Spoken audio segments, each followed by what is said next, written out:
Welcome to the Haunted Hangover podcast. I'm Louie, and as always, I'm joined by my bud Dave. Yo, I'm back. Yes, you are, sir. After it feels like you haven't been on the show in a while. I don't know why. I know, and it's only been hasn't been that long. It wasn't been a couple weeks. It's only been one episode, technically. Yeah, technically. Because we did an anthology obscura in between the Friday the 13th episode and this one that we're doing right now. Yeah. So just for FYI, I am currently undergoing soon-to-be big life changes, and the reason why I've been I don't want to say absent, but just a little more low-key with the show is that I am relocating to Pennsylvania very, very soon. And 2 job opportunities popped up out of nowhere, and got an offer from one. I denied it, and I didn't get an offer from another. But that goes the game. I have not interviewed for a job in years because I am still employed. So this is a very new world for me. But I know not to leave without a good situation. So that's been what's been, and it's actually pretty exciting. And plus, I'm very much looking forward to moving in and living with my beautiful love, Sheila. So shout outs to Sheila. I just wanted to say that. You're gonna be a Pennsylvanian. Pennsylvanian, yeah, I'm excited. Pennsylvanian, right? I'm excited. So, damn, from New York to Pennsylvania, not that far. No, still it's pretty only close. On a good day. It's about a 2 hour and 50-minute drive. 2 hour 40-minute drive. On a bad day, it could be 4 hours. So you take the good with the bad. Yeah, I've done the drive to where you're gonna be, the vicinity of where you're gonna be going. So I know it's not too far. So, but. Speaking of which, with all that, this new stuff you have going on, you had to just inform the people. We're gonna be talking about some more fun Halloween facts. Now, we've joked about it on the show before. We have the memory of goldfish, so this was a bit of a challenge. We were going back and forth trying to figure out which facts we covered last time we did this, and you've reminded me that the last time we did this was the 1 year anniversary of the podcast. So that was like almost a year and a half ago. So it's completely fair that we didn't remember what facts. Yeah, I didn't remember we covered. And it's funny because the one fact that I made, I took about 20 minutes to do an in-depth deep dive on and write out really nicely. You're like, we did it already. And I'm like, you motherfucker. And well, we did it, but you were adding what we had already talked about to a fact you thought was cool that we're still going to talk about. We're actually going to open up the facts with that one. But I just think it's fun, to kind of, for me, a lot of the more generic facts I try to avoid because I feel like they're not conversation starters. And I know you agree with me because that was when we were having this conversation to cover this topic again, you were like, I was so annoyed. Yeah. Yeah, you were like, I don't want to pick generic shit like, where did whatever pumpkins come from? Even though, because, dude, we've covered that shit before, in all honesty. So even for me, when it came to what I was choosing, I'm trying to go in a direction where it's like stuff I didn't even know. Like that to me, and stuff I know you didn't know. You know what I mean? So a bit obscure in the sense of facts we're going to talk about. But nonetheless, Dave, we're going to start with you actually, because since your first fact was about, 50% talked about, I guess, right? 50 or 25? What would you call it? You know what? Just take it away and hit us with the first fun Halloween fact you got for us here. All right. So here we are with Stingy Jack and the birth of the jack-o'-lantern / Irish Potato Famine.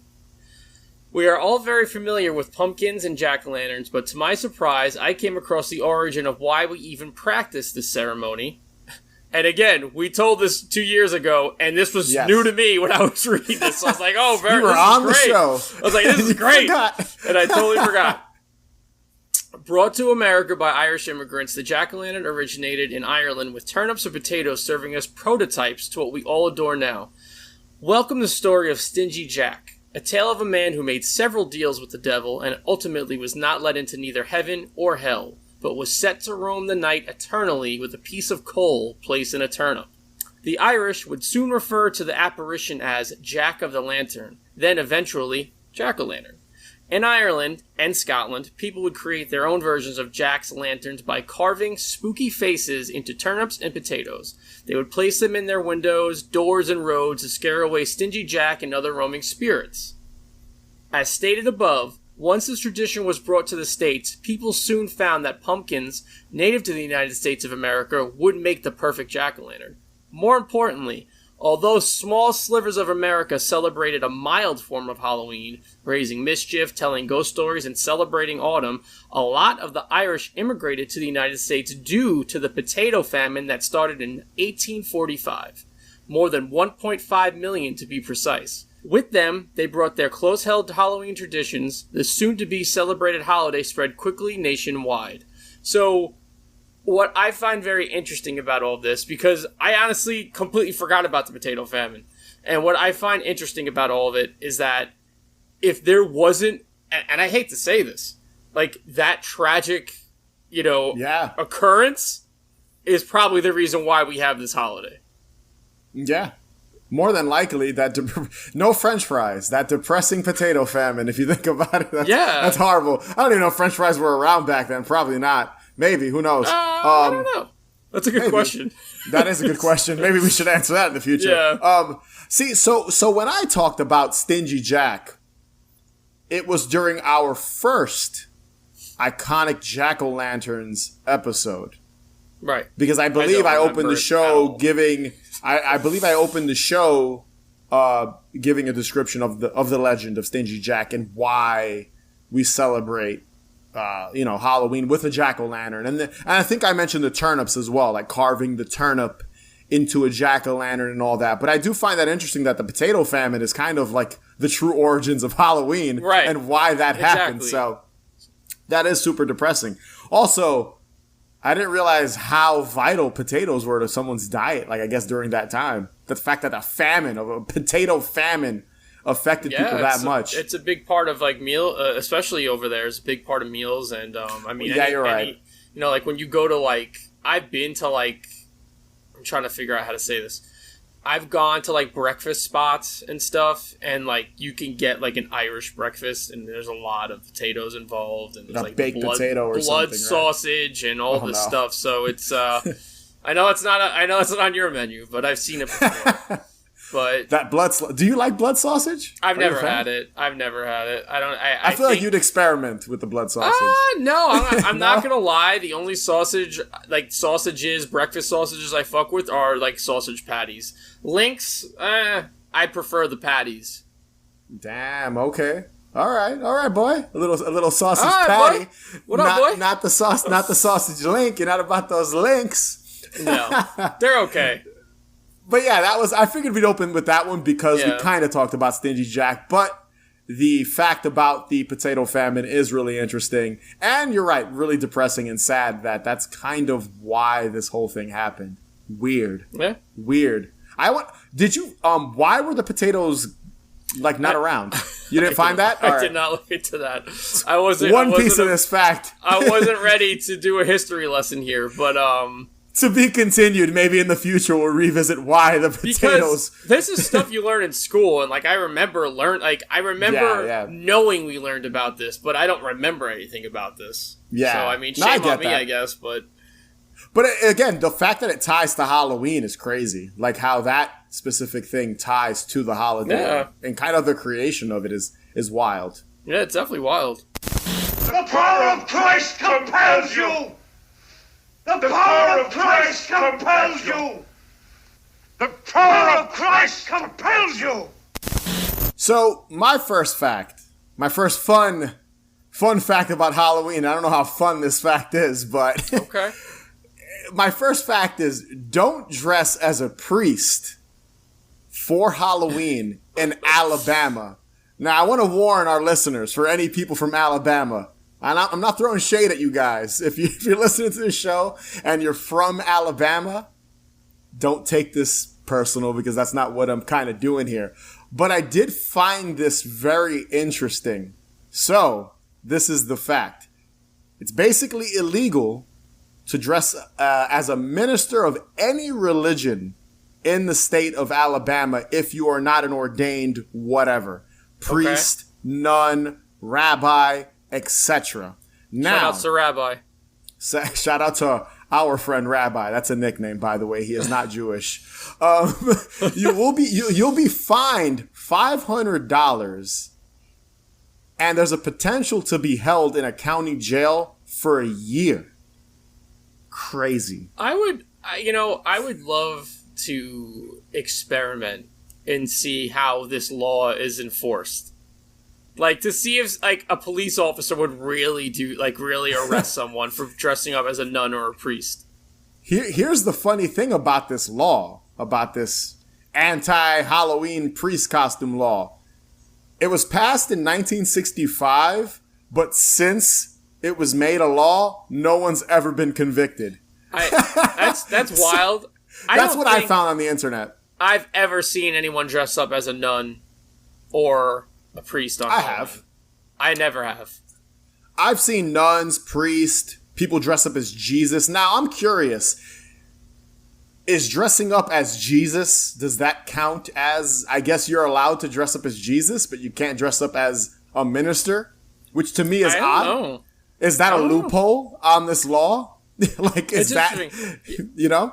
Well, listen, I could say this. I did, however, 2 summers ago, see a real nun, trying on shoes in a shoe store. It was really a very interesting image. I hope you took pictures of that. I would be surprised if you did. I do have a picture of it. And she was sitting in a chair getting fitted by some lady. And it's amazing. Really funny. It's amazing. You saying that you've never seen someone dressed as a priest brought back a memory. I dressed as a priest a couple of Halloweens ago. You were probably like a satanic priest. You were probably no. So an ex-girlfriend of mine, she was Reagan from The Exorcist.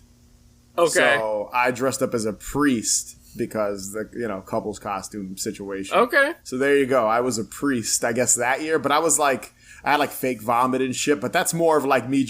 Technically, I was a priest. So if I walked into Alabama, just went into that straight, I could have been fined $500 or even done jail time. But no one's been convicted. Father Lou. Father Lou, that's me. I still have the costume, funny enough. I wore it last year because I was wearing like a ghost face mask and I didn't have the costume. So I wore my like priest costume underneath like a hoodie or something and had it inside out. So I still own the costume. It's amazing. So I completely forgot I dressed up as a priest like 10 years ago until right now. So there you go. I was a priest. Real quick, I pulled the actual information from this website called stupidlaws.com, and I thought that was just a hilarious name for a website.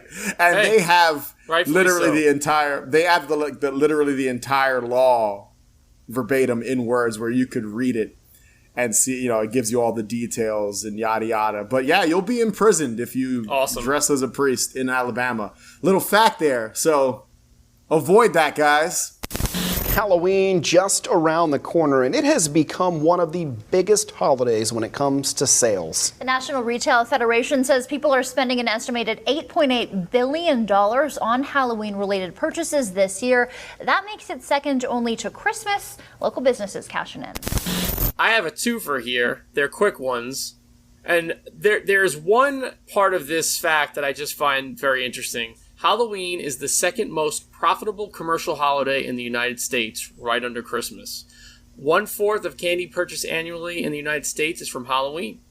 With other costs factored in, like decorations and costumes, it's estimated as of 2018, I believe it was 2018 or 2019, Americans spent about $9 million total on Halloween. That makes me very happy, by the way, to read that. It's just to know that people, because we've mentioned this before, I think there was a dip in Halloween spirit for a while where for sure it wasn't as big as it is now. And I feel like even like as a pandemic is, still going on, and even in the birth of it, Halloween went hard.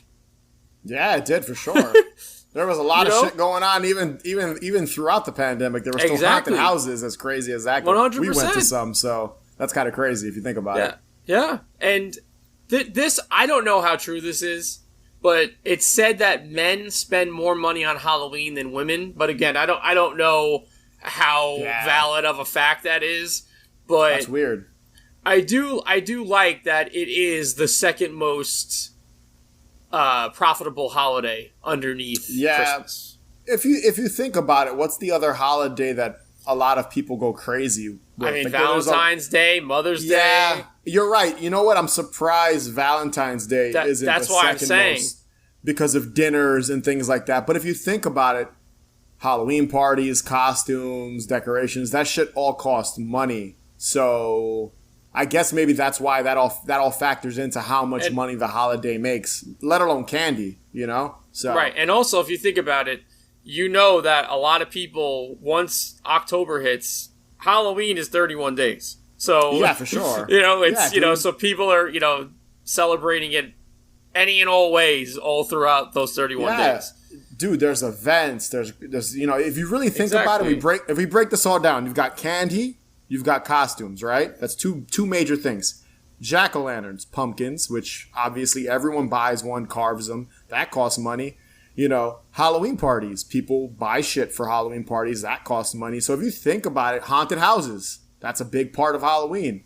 So, like, if you think about all those things, the amount of money they generate, it makes sense. When you think of Christmas, it's really the gifts. That's probably, honestly what people are spending the most money on. It's buying a gift for their mom, for their husband, for their wife, for their kids, for the grandma, for the this, for the aunt, so that's really where that all comes from, I'm pretty sure, which is why it's number one, because people are buying people fucking cars and stuff like that as Christmas gifts. Now, to go back to like the men thing, that was interesting. I don't know how I feel about that. That men spend more. I don't know. It's interesting. I'd have to look into it more. But I've never heard that before. That was new to me. I was like, I don't know. I feel like what if you had to think off the top of your head, what is it that men are spending more on? That's what I'm confused about. I don't know. That's what I'm saying. Yeah, it's weird. I'm trying to think off the top of my head, like what as a man.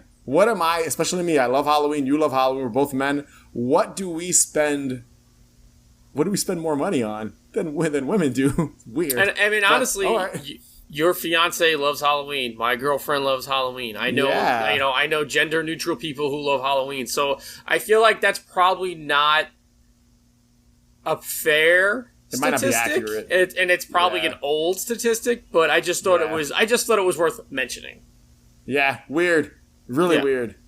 And then we have to look into that one. Yeah. And now my part two of, technically this is a third fact, but still. Whatever. Owls. Owls being creatures associated with Halloween, for sure. Being that they were active at night in medieval times, they were often associated with witches, also iconic Halloween figures. A single hoot from an owl was feared and brought worry that death or danger was nigh. If you watch Twin Peaks, a good adjacent example of this is its use of owls. And the Red Room and being, they are not what they seem. So I just like how this whole myth of owls being, because they are they're creatures of the night, if you will. And they this has, so if you think about it, this has literally stretched from medieval times even up until now. Yeah, dude, it's kind of crazy because not that I'm a fan of Harry Potter, but I know owls are an important part of that franchise. See, I totally forgot about that. Witches and wizards and all that, so that makes sense if you think about it. They added the owls to that, and owls are pretty majestic. Have you ever seen an owl in person? I have a funny story. I want to. Please tell me. I went hiking with our buddy Rabbi. Speaking of him, we just mentioned him. People are like, why is that his nickname? This is the Rabbi special today. I'm going to leave that his nickname, why that's his nickname, a mystery for now. I know why it is, but maybe I don't even know why it is. One day I'll explain it. But yeah, we went hiking randomly. This was a few years ago. And obviously you don't want to go hiking at night. It's fucking dark and you can't see shit. Yep. So it was probably 2 or 3 in the afternoon. It's just him and I. He's smoking a doobie. He's by himself. He smokes his little herbs. And we're sitting there, and there's something in the tree.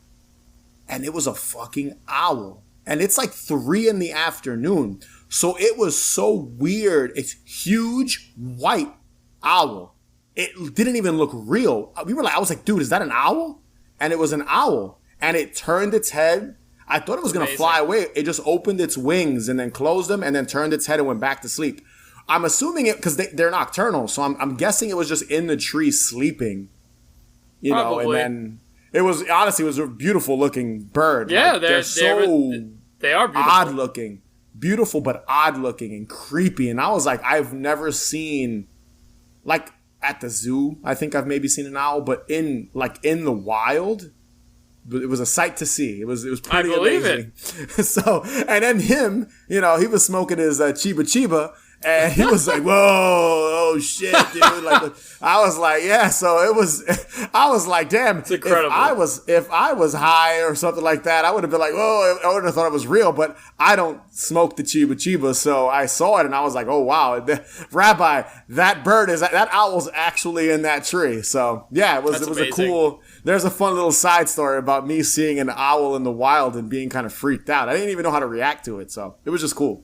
I know. I would definitely be like a little kid and be like, "Yo." That's literally what I was like. I believe it. And then me pretending to be him earlier. That was how he was. He was completely whoa. All right, man. Like, that was basically it. So that's my owl story. Okay, I like it. In Hong Kong, business is brisk in the lead up to the Hungry Ghost Festival, the equivalent to Halloween, where spirits return from the underworld during the 7th month of the lunar calendar. Locals have flocked to Chun Sing Hong in Cheung Wan district for the past 45 years, the trusted source for afterlife products when they want the best for their deceased. So my second fact about Halloween, or Halloween adjacent, I would call this one. This one's a little longer. This is probably my longest fact to explain. Okay. Because I didn't know this was a thing. I might have heard of it here and there. Maybe people mentioned it to me before, but I never looked into it and researched it. And when, looking up some facts I thought were interesting, this one stood out to me. And that is Hong Kong's Hungry Ghost Festival. Okay. Have you ever heard of this? Nope.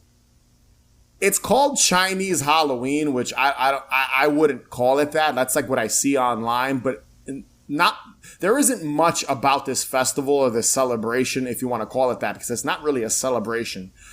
Doesn't really scream Halloween to me, but there are aspects of it that are reminiscent, I guess, of Halloween or Day of the Dead, which is what Mexico celebrates. Sure. In a way. And there's a couple of, I feel several religions and cultures have something like this. So to sum up this festival, this month, it's a month-long holiday.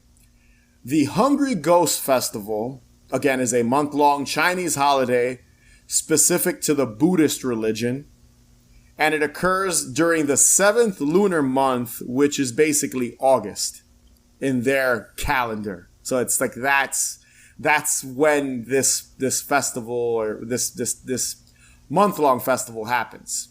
Now, the 15th of the month is the most important day, and it's named Ghost Day. Obviously, I added none of the traditional Chinese words because I knew I wouldn't be able to pronounce them, but that's the name of it, the 15th of the month, Ghost Day.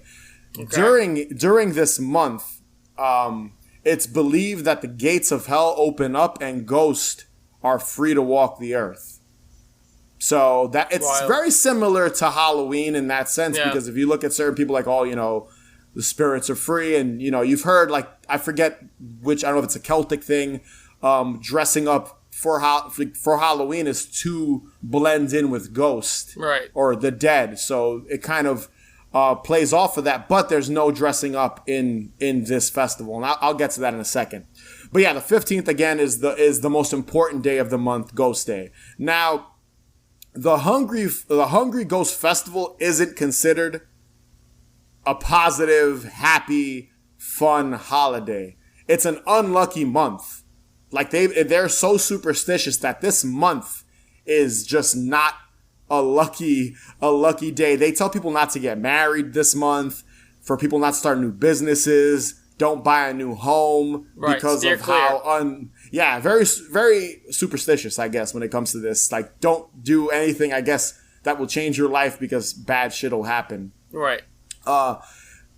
Basically, the reason why they're called hungry ghosts is because it's believed that these ghosts are have no known descendants, or they died far away from their families, so they're kind of lost, and there's no knowledge of their existence. Okay. It's a pretty depressing when you think about it. So it's like, I guess if you think about it, like, I guess someone's like in the street, homeless or drug addict or something like that along those lines, and they pass away, they have no family, and it's like that's someone that would qualify as that's someone that would come back as a hungry ghost during this festival. And it's, again, just super bleak. Like, just the reason why they celebrate or believe in this. It's kind of crazy. It's kind of just wild, just this whole concept. But I thought it was really interesting. Absolutely. Like I said before, there's no costumes like Halloween. They also believe that evil spirits roam the streets and people's homes and shit like that, and they take it really seriously. It's like no joke. Like, don't mess around. Be careful.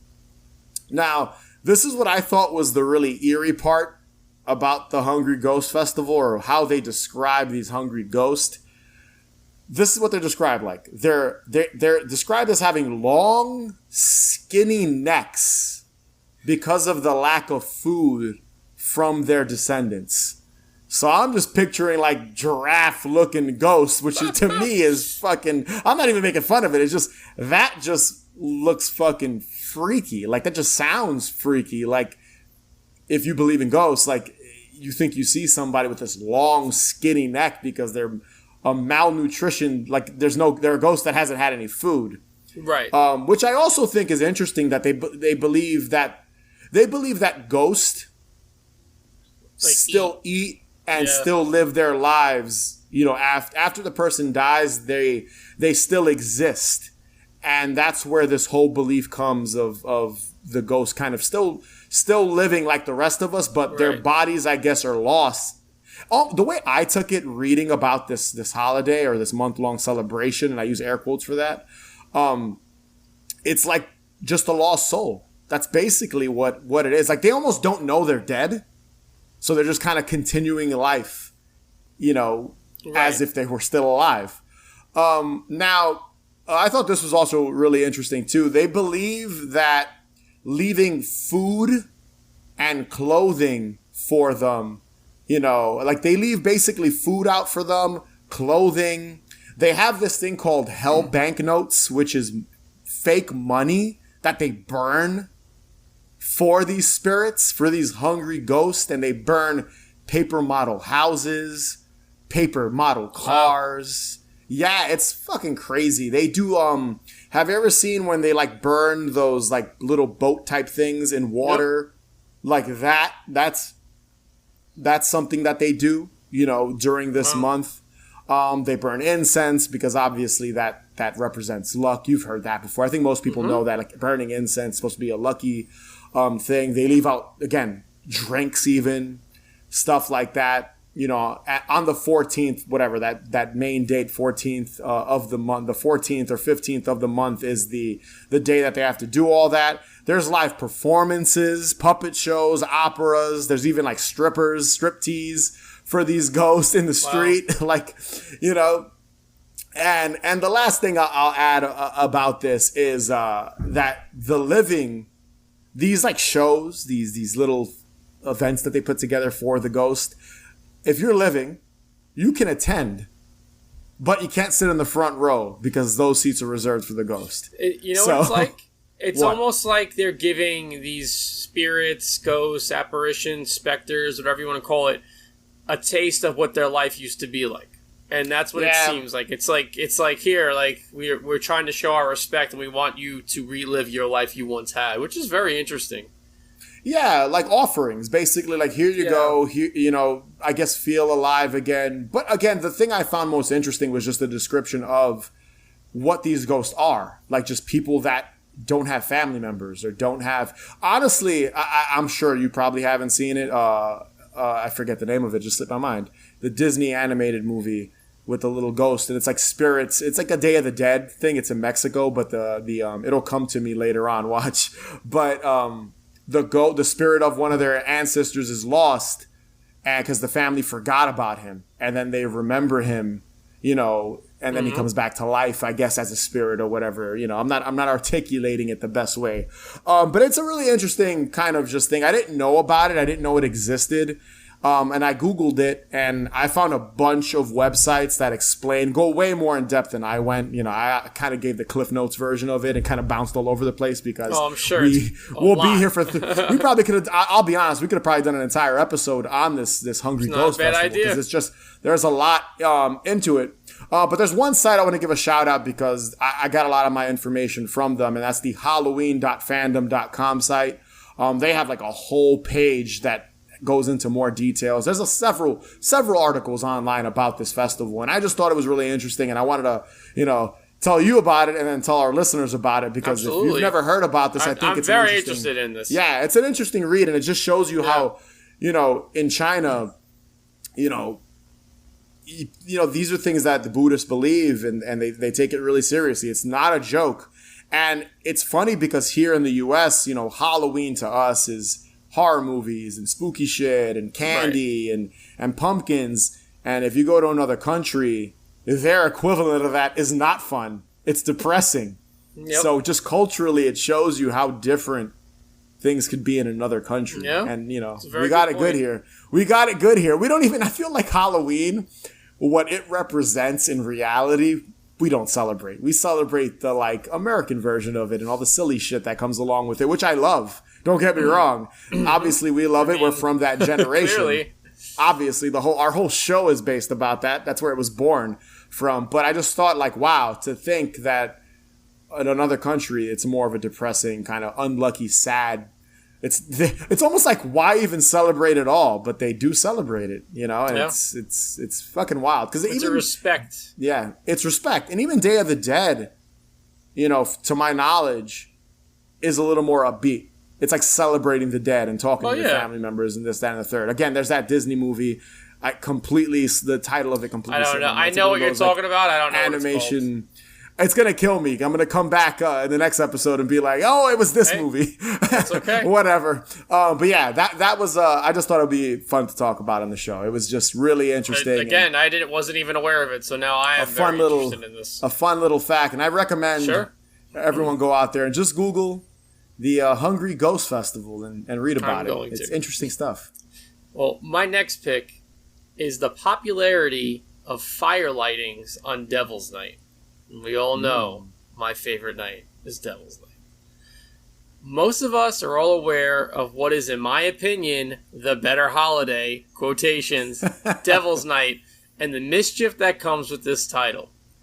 Arson would soon become associated with the precursor to Halloween by a surge of fires that took place in Detroit in the 1980s. The Detroit Tigers won the World Series in October of 1984 and triggered over 297, quotations, celebratory fires. The many fires of 1984 were considered to be worse than the fires and the riots of 1967. Soon after, the country, and especially Detroit, saw a rise in Devil's Night fires. In Detroit, they even renamed the precursor holiday Angel's Night to repel the mischief. If you ask me, this absolutely adds to the negative tone that is associated with Devil's Night. I was like, when I was looking up stuff, and I was like, okay, there's a fucking Devil's Night fact here, and I was like, all right, I'm gonna... there isn't a ton that I can really touch on, because it's pretty basic, but, I mean, it's funny that... I mean, when you think of Devil's Night, obviously you think of, for me, it's nothing but punk kids just doing fucking mischief all night long. Doing stupid shit. Yeah. And, like, kids in battle vests and leather jackets and just doing all wild shit. And, like, this really just adds more fire, no pun intended, fire to that. Because, you know... Oh, man. And it's That's interesting funny. Because it's like a fucking sports sports is fueling this. Yeah, people love their sports, man. It was a football team, you said, right? No, I think it was was it baseball? What did I say? Okay. I forgot what I even said already. Yeah, Detroit baseball. Tiger. Yeah, it's baseball. It's baseball. Close enough. It's funny because when you're talking about fires, I'm thinking about like that the Misfits Halloween song, like bonfires burning bright. Mm-hmm. Like that's a thing associated. Fires and like bonfires and things like that are associated with Halloween. So it kind of makes sense if you think about it, especially on Devil's Night when I act reckless. You know what? So. You just said something that I actually read about that I didn't bother to write down, but I think bonfires were actually called bonefires because they used to burn. I think like cow bones and stuff like that when they would have these big fires, and then it eventually became bonfires. This is in Europe. So look, you're getting a little more of a little fast fact here. I did not do Regisar, but I remember reading about it. So the bonfires. There you go. Yeah. Bring that back. Bring it back as a bonfire. Oh, jeez. Yeah, right. I don't think that'll fucking go well with people. We're delighted to have you all with us. Looking good. Let's turn back to the man who, the man who went with a craze for monsters long before. Come on, there, boy. Got long claws there. Ladies and gentlemen, back for the second go-around and the one that was so popular not too long ago, a thing called the Monster Mash. Ladies and gentlemen, again, Mr. Bobby Pickett. So, my next and last fact, and I thought this would be a fun conversation starter, maybe even controversial. I don't know, maybe not. And I'll give you my basic log line for the fact. The log line is the Monster Mash was banned by the BBC in the UK. Now, I'm 99% sure anyone that listens to our show knows the fucking Monster Mash song. Yes. Everyone knows it. Written and performed by Bobby Boris Pinkett and the Crypt Kickers. It was released on August 25th, 1962, which I found interesting. It wasn't even released in October, but I'll explain a little later why I think it became so popular and synonymous with Halloween. Now, Dave, do you like the Monster Mash as a song? Sure. Yeah. Yeah, I feel like I like it too. It's one of those songs. It's almost like a Christmas song. It's like Jingle Bells. Like you hear it every October, at least 3 times, 4 or 5 times that month. Yeah. I think you hear it more than that. It's an anthem. It's a Halloween anthem. You literally hear it everywhere. And yeah, I think it's kind of like it's the meh Halloween song because especially us, when we do our Halloween playlist every year, we try to go a little more outlandish what we're choosing and just different shit. But I still think it's like most people's go-to Halloween song. It's like that, Thriller, and Ghostbusters. Those are the 3 fucking songs most people pick when it comes to like Halloween songs that you play like during Halloween time. I would even say generic. The Halloween theme. Yes.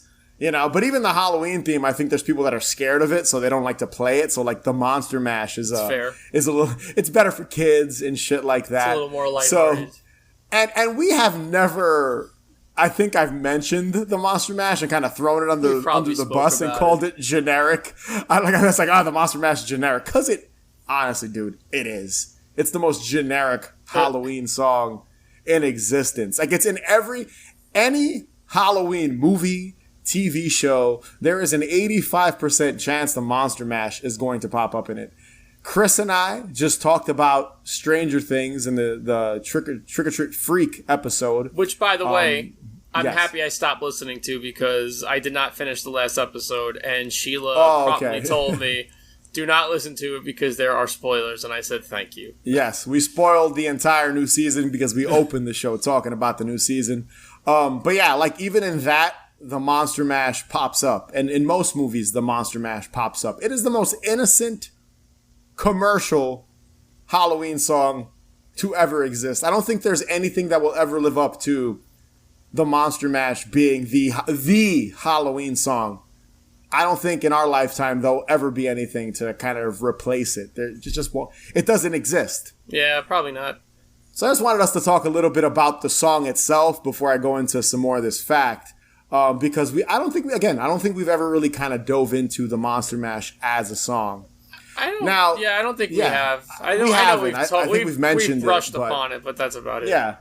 But you heard it here. We both enjoy the song. Every time I hear it, it does bring a smile to my face. Like, I'm like, oh, it's the Halloween song. I will say the Misfits cover of it, fucking terrible. Horrible. I didn't even know there was one. So bad. It's like the shitty Misfits. It's not the good Misfits. Oh, okay. Don't listen to that version. Listen to the original. That version of the Misfits Bobby doesn't Pickett, exist Boris to Pickett. me. Yeah, that's the shitty Misfits. No one wants those Misfits. You want the Danzig era Misfits, the real Misfits. Listen to Halloween, the Misfits, the 2 Halloween songs. Those are much better songs than the Misfits cover of Monster Mash. But yes. Oh, real quick on my little Monster Mash fucking tirade here. You know why? I think when I was doing some research here on this fact about it being banned, why it's so popular with Halloween? Because the song, for some reason, in the 60s, in 1962, was it made it to the Billboard Hot 100 from October 20th to the 27th. So I'm pretty sure that what happened was, because if you read about the Monster Mash and like Boris Pickett, he basically made the song as a joke. Like he was on stage singing a different song and he started doing like a Boris Karloff parody voice. And someone was like, oh, that's really cool. And in the 60s, there was like the mashed potato song and shit like that. Right. And he wanted to kind of mimic that song and make it spooky as if like Boris Karloff was singing it like a horror version of that song. Because think about the 60s, dude. That was like the golden age of like those type of movies and, and all that type of stuff. Boris Karloff was still alive and still popular. So it kind of makes sense. It was like a spooky, fun novelty song. That's basically what he did. I did read somewhere that he wrote it in an hour, but I don't know how accurate that is. If that's real, that's amazing. If you wrote that song in 1 hour, wild. I mean, like songwriters and like pop artists, like people that are specifically, put into a studio to do that sort of thing can whip things out that quickly. So I believe that. Yeah. Again, I don't know how true that is, but I did read that once or twice while I was like kind of researching the Monster Mash. But yeah, the fact that it made the Billboard charts in 1962, the year it was released, from October 20th to the 27th, like that goes to show you that people kind of just made it a Halloween song. It accidentally, people heard it on the radio and were like, oh, this is perfect, because if you look at it, it was released in August, so it wasn't anywhere near Halloween. So it just kind of became the Halloween song, and that's pretty cool. Now on to the main fact here about it being banned by the BBC in the UK. So there's not a lot of information like on why it was banned, but the BBC, they decided to ban the song, not bang the song, banned the song right, for being too morbid, which is weird. Like, I don't even know the lyrics. It's not that morbid. It's like, I was working in the lab late one. It's so hokey and stupid. Right. It's not like Cannibal Corpse lyrics. It's not like I Come Blood. Or like, like butchered at birth. It's not shit like that. So I'm like, it goes to show you that in 1962, people were very different, I guess. Even now, people are a little, softer, but I guess in 1962 was a way more conservative time than it is now. You know what I mean?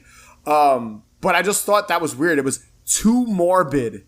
So they banned it. And it was banned for 11 years until 1973 for being too morbid. That's crazy. And here's another fun fact that's associated with this. As soon as they unbanned it, that shit became number 3 in the UK charts. They were and waiting. Then number 10 on the Billboard charts the same year. So it's like as soon as it was unbanned and as soon as they reversed the ban, that shit became a hit. Like over a decade later, which is crazy. Like the fucking Monster Mash was like, people were bumping it in the 70s. Dude, what about, listen, this is a perfect example. What about Kate Bush running up the hill? Yeah, look, we talked about that a little bit. Yeah. This is, I think I read it today. This was the first time that song made the top 10 list or something like that. Because of the show. And it's kind of crazy because when you think about it, that song's 40 years old. Yeah. It's funny because I'm sitting there and I know that song is so popular. Like to me, it's like everyone. Yeah. It's a great song. It's a fucking phenomenal song. And I like Kate Bush and I like her music too, but it was just weird how it took a TV show set in the 80s. That's how this shit happens. It's wild. And so much music has been on Stranger Things. But that, I think it's the combination of that scene and the song just kind of made it this big phenomenon. Placement is the thing, man. If you place the right song with the right moment, it will take off. Yeah. And even with the Monster Mash, look, 11 years later, that shit was was on the charts, and it was banned because people were fucking fiending for that Monster Mash. So there you go. That's one thing you learned on the Haunted Hangover podcast. Fiending for that mash. Yo, they wanted that Monster Mash, and running up that hill, and the Monster Mash have that in common. Just the Kate Bush song wasn't banned, but it had a resurgence. So there you go. We tied it all back to our last episode, Dave. Yeah, we did. There we go. You had a little input there on the real quick before we move forward. Did you finish that episode? Which one? The Dear Billy, the Stranger Things one with the Kate Bush song. Yes. I did. Tell me that was not the best episode so far this season, because I don't know how far you are. So the way I've been watching it, and I guess if you'd like me to give my thoughts on the show as a whole, I've enjoyed the entire series. Yeah. I don't think it's incredible. Like, I know there's some people that think it's the best thing that's ever happened. Yeah. I know Chris, I remember from the little bits I listened to of the episode, Chris had said that he thinks it's the best Netflix show. I disagree, but I think as a whole, it's a fun series. And the one thing I think what makes this show special above most things is that it has that adventurous feel that movies don't really have today, like the Goonies, like what's that movie? What was it called? The Adventurer. What's the movie? Monster Squad. The Monster Squad. What's the movie when the kids go to space and they Explorers. Like it has that feel, like. Yeah. To a T. And that's been gone. I don't remember anything that's given me a feeling like that since those movies. And Super 8 was the last movie I could think of. And I've never seen that. See, Super 8 I think came out at the wrong time. If Super 8 would have come out now, it would have been a bigger hit and more people would have talked about it because it's basically the same thing. You've got to watch it. I always say Super 8 is an underrated movie. I would love to watch it. I feel like Stranger Things owes a little bit to that movie, but people don't say that because you got to watch Super 8. It came out I think 2008 or something. I think I have the Blu-ray of it. I have to watch it. But so let me just get back to what I was saying. And by the way, I wasn't putting Chris's his opinion on the show down. I'm putting his opinion down. I'm just kidding. We love you, Chris. Yeah, we do. I think overall, like, it hasn't really missed. Like, I know people were complaining about, was it season 3 or was season 2? I like all the seasons. I do too. Like, to me, they're all fine. I do like the horror leaning aspect of this a little more. But overall, I just think it's like one of those things where it's good. It's like a fit. What's the word I'm looking for? It's a continuous line of good.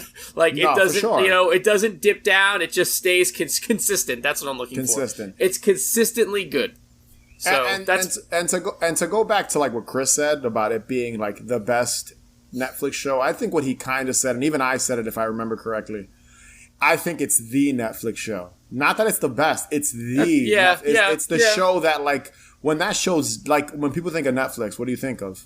Stranger Things. Yeah, I guess Stranger Things. Yeah, that's their show. Like, if I had to give a personal opinion on what's a show I think is great on Netflix that might be a little better made, The Haunting on Hill House. I thought that was a great season of one show. Like, it's it's great, well made. Like that's up there for me as one of, I never watched Ozark, so I don't know if I hear people say it's a really good show. Very good. So I'm sure if when I do get to it, I'll probably be like, Ozark's right up there. So for me, it's Dark, the German series. That show is amazing. I've heard about it. I've heard about it, but I've yet to give it a watch. So it might sway me. That's our little Netflix tangent corner, right? There you go. All right, I'm gonna hit everybody with my final fact, and I think this is a good one to close out the show, and that is the death of Harry Houdini. After a show on October 24th, 1926, at the height of Houdini's fame, he was quickly rushed to the hospital with what appeared to be appendicitis. Earlier that same week, Houdini claimed to be able to resist blows to the stomach. A fan was said to have repeatedly punched Houdini in the stomach to test said claim. Many believe the punches are what caused his appendix to rupture. 1 week later, on October 31st, Houdini died. Uncertainty still surrounds his death, but there are theories that spiritualists, a group of psychics that Houdini rallied against, had planned his demise by poisoning him. While on his deathbed, Houdini had promised his wife he would communicate with her from the afterlife. His wife would hold seances for the next 10 years trying to reach him, but then would ultimately give up. Fans and fellow magicians keep the seance tradition going on October 31st, trying to channel the once living every Halloween night. I love that. That's cool. I never really... I've always found Houdini to be an interesting character. Like, for me, magicians in general are interesting, and it's always... I want to do a project on magicians. Like, I want to document magicians. But I didn't know that he died on Halloween. Yeah. And I mean, that's such, crazy. Like, as terrible as this sounds, that's almost like a fitting death for him. Do you know what I'm saying? Like, he just was like, I'm going to die on Halloween. I guess, yeah, you're right. How old was he? Do you have that or no? You don't have his I don't have his age, no. I think he was fairly young. He was fairly young. I didn't know his grave is in Queens. Yeah, dude, he literally is no idea. I honestly, it'd be amazing if you and I can go and just take a picture. We should do that one day. We absolutely should do that for Haunted Hangover and post it up. Yeah, dude, it's like, for me, it's probably like a 10-minute drive. Like, I've been to the cemetery he's buried in, and honestly, his grave is pretty cool looking. There's like a woman. You sent me a picture. It looks crazy. Yeah, there's like it's huge. It says Houdini, and then there's a woman like crying or something, like leaning up against it, and you can like sit on it. It's pretty freaky looking, but it's cool. Like, it's just cool. And I think I've heard people go on Halloween and light candles, and they try to go there with Ouija boards and shit. Like, that's what I've heard. I've never done it myself, obviously, but I've heard people have gone there. I have a friend of mine. He took his band pictures next to the grave years ago. Like, amazing. The cheesy metal pictures with like leather jackets and like glasses on at night, like standing there with their arms crossed next to like Houdini's grave. It's hysterical, but he did it like 30 years ago, so there you go. Rest in peace, Harry Houdini. On October the 31st, 1926, Halloween, Houdini died at the age of 52. So those were more fun Halloween facts. Now, Dave, before we close out, a little birdie told me you have a new album. I do. It's been a few years in the making. I didn't feel it was right to release music up until probably like the end of last year. I was like, I gotta put something out because it's been almost 3 years. So I have a new album out called In Fantasy Forever, and it features our friend Mike, aka Cruising, a buddy of mine, Tom. My bud J57 is on one song, which is a homage to DJ Screw. And I guess if you're into vaporwave, synthwave, pop, shoegaze, that's kind of what this album is. It's a quick listen, and I'm pretty happy about it. I gotta say, it's my most well-received album, and I was a little surprised by it. So I appreciate everyone that's listening. But yeah, it's on every streaming platform possible. It's on Bandcamp. I do intend to make cassettes. I'm working on that right now. And you can find everything that is In Fantasy Forever in my link tree that's on my Instagram profile, which is at Cody Culp, CODYCVLP. And by the way, for all of our listeners, if you ever want a link to Haunted Hangover stuff, it is also in my link tree. So if you just hit that link tree, it takes you right to the Haunted Hangover everything Haunted Hangover as well. So just like to throw that out there because I think people may not realize that, but it is in there as well. So just wanted to throw that out there and thank everybody that's listened so far. Go check it out if you have not. Go give it a listen. You have no excuse not to. Thank you. It's everywhere. So there you go. And with that being said, be sure to follow us on Instagram and Twitter at Haunted Hangover. Subscribe to our YouTube channel. Check out our Patreon page, patreon.com/Haunted Hangover 31. And if you can rate and review us, that would be greatly appreciated.